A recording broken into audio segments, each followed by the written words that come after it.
बिस्मिल्लाहिर्रहमानिर्रहीम। अस्सलाम वालेकुम स्टूडेंट्स, वेलकम 10th क्लास। और हमारी ख्वाहिश थी कि हम 9वीं क्लास के साथ साथ 10वीं क्लास की केमिस्ट्री भी कंटिन्यू करें। तो आज से हम 10th क्लास के लेक्चर भी स्टार्ट करेंगे। केमिस्ट्री सिर्फ पढ़ाएंगे, केमिस्ट्री पढ़ा रहा हूँ वैसे।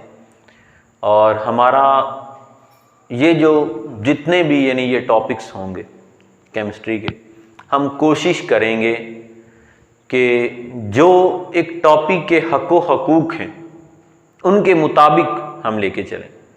एक है केमिस्ट्री पढ़ाना, जबकि मेरी ख्वाहिश है, मेरी कोशिश है कि हम पढ़े ही नहीं, हम केमिस्ट्री इस तरह से पढ़ें कि यूँ लगे हम सीख रहे हैं। और हमें अपनी डेली लाइफ के मुतालिक, रोज़मर्रा ज़िंदगी के मुतालिक पता होना चाहिए कि हम एक केमिकल यानी एक रिएक्शन कर रहे हैं, या ये जो हम पढ़ रहे हैं इसका हम ज़िंदगी में इस्तेमाल कहाँ पे। तो वैसे तो जब 10वीं क्लास की केमिस्ट्री स्टार्ट होगी तो ये 9वीं क्लास से टोटल मुख्तलिफ है। 10वीं क्लास की केमिस्ट्री ख़ास किस्म के पोर्शंस में डिवाइड है। जिस तरह से हम पहला चैप्टर केमिकल इक्विलिब्रियम, इसका ताल्लुक फिजिकल केमिस्ट्री से है। जब आप 9th चैप्टर नंबर 1 स्टार्टिंग पर आपने ब्रांचेस पढ़ी थी, हम चैप्टर नंबर 2 डिस्कस करेंगे, उसका ताल्लुक इनऑर्गेनिक केमिस्ट्री से है। चैप्टर नंबर 3 और चैप्टर नंबर 4 जो हम पढ़ेंगे उसका ताल्लुक होगा ऑर्गेनिक केमिस्ट्री से। चैप्टर नंबर 5 जो डिस्कस करेंगे बायोकेमिस्ट्री, उसका ताल्लुक केमिस्ट्री की जो ब्रांच बायोकेमिस्ट्री है प्योरली उससे ही होगा। और उसके बाद हम पढ़ेंगे वाटर और एटमॉस्फेयर, यानी चैप्टर नंबर 6 और 7 हम डिस्कस करेंगे, उनका ताल्लुक इन्वायरमेंटल केमिस्ट्री से, माहौलियाती केमिस्ट्री जिसे कहते हैं। और चैप्टर नंबर 8 हम पढ़ेंगे इंडस्ट्रियल केमिस्ट्री के बारे में। तो ये 10वीं क्लास की टोटल जो केमिस्ट्री है इसे डिफरेंट पोर्शंस में डिवाइड है, ब्रांचेस ऑफ केमिस्ट्री में डिवाइड है। 9th क्लास की जो केमिस्ट्री आपने पढ़ी है वो एक इंट्रोडक्टिव है, आपको पता हो केमिस्ट्री में हम पढ़ते क्या हैं। और 10वीं क्लास में वो जो इंट्रोडक्टिव आपने पढ़ी है उसके बारे में थोड़ी थोड़ी वो एक्सप्लेनेशन बताएंगे। और फिर फर्स्ट ईयर और सेकंड ईयर में जाके आप अच्छी तरह से इसके बारे में सीखेंगे। तो ये है हमारा, और हम इंशाल्लाह कोशिश करेंगे कि ये जो आज हमने इंट्रोडक्शन चैप्टर के थोड़े डिस्कस किए हैं, इनको अनुमम बिल्कुल ऐसे ही एग्जैक्ट वे से इनको हम बयान करने की कोशिश करें। तो हम स्टार्ट लेते हैं और एक छोटा सा नुक्ता डिस्कस करने के बाद और उसकी एग्जांपल डिस्कस करने के बाद फिर हम इंशाल्लाह आगे बढ़ेंगे। तो आम तौर पर केमिकल इक्विलिब्रियम, जिसे कीमियाई तवाज़न कहते हैं, जिसके हम आगे डिस्कस करेंगे ये है क्या। लेकिन इससे पहले हम जो एक अहम नुक्ता है उसे डिस्कस करना चाहते हैं। हम आम तौर पर एक वर्ड पढ़ते हैं रिएक्शन। रिएक्शन देखा जाए तो लफ्जी मतलब बनता है, री कहते हैं दोबारा और एक्शन कहते हैं काम, दोबारा से काम करना। यानी इससे पहले काम हो चुका है, कोई ना कोई काम हुआ है। वो क्या काम है कि एटम कोई आज का तो बना नहीं है, एटम तो आज से करोड़ों लाखों साल पहले बन चुका है, जिसमें तब्दीलियां दिन ब दिन आ रही हैं। देखिए मैंने लफ्ज बोला है तब्दीलियां, यही क्यों बोला है? वजह यह है कि रिएक्शन जब हम केमिस्ट्री में डिस्कस करेंगे और रिएक्शन जब हम डेली लाइफ में जिक्र करेंगे तो दोनों में फर्क है। किस तरह से? जब हम केमिस्ट्री में डिस्कस करेंगे तो फिर इसका मतलब हम सिर्फ और सिर्फ समझेंगे चेंज, यानी तब्दीली।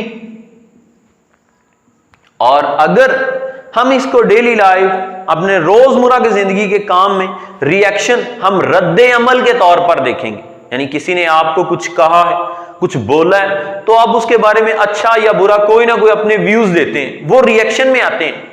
या फिर फिजिक्स में हमने एक्शन और रिएक्शन की एग्जांपल पढ़ रखी है न्यूटन थर्ड लॉ में। लेकिन ये केमिस्ट्री है, यहां पर हम उसी चीज को सीखेंगे जो हमारी उसके लिहाज से बनती है। तो केमिस्ट्री में हम सिर्फ यही सीखेंगे कि रिएक्शन का जो मीन है, इस्तिलाही मतलब है, वो हम तब्दीली के मानियों में लेते हैं, चेंज के मानी में लेते हैं। किस तरह कि हम अगर देखें तो हाइड्रोजन एक गैस है, ऑक्सीजन भी एक गैस है, लेकिन दोनों जब आपस में केमिकली कंबाइन होते हैं तो चेंज क्या आती है? लिक्विड बनता है, माया पानी बनता है। तो वो तब्दीली होगी, दो तरह से तब्दीली हुई है।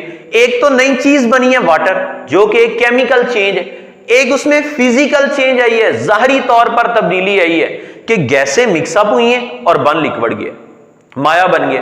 तो ये चेंज है और इसी को हम डिस्कस करते हैं। यानी हमारे पास फिर चेंज या रिएक्शन कितनी तरह के हुए? दो तरह के हुए, टू टाइप्स के हुए, एक फिजिकल और दूसरे केमिकल। फिजिकल रिएक्शन जाहरी तौर पर जो भी चेंज होगी, कलर में तब्दीली, उसके बाद स्टेट ऑफ मैटर में तब्दीली, उसकी डेंसिटी में चेंज, उसकी स्मेल में चेंज, ये सारी चेंज जो हम देखते हैं ये देखते हैं फिजिकल में। और केमिकल चेंज में क्या होता है? नए कंपोनेंट्स बनते हैं, नए कंपाउंड्स बनते हैं, उसके लिए हमें एनर्जी को भी डिस्कस सम टाइम करना पड़ता है। तो ये रिएक्शन है।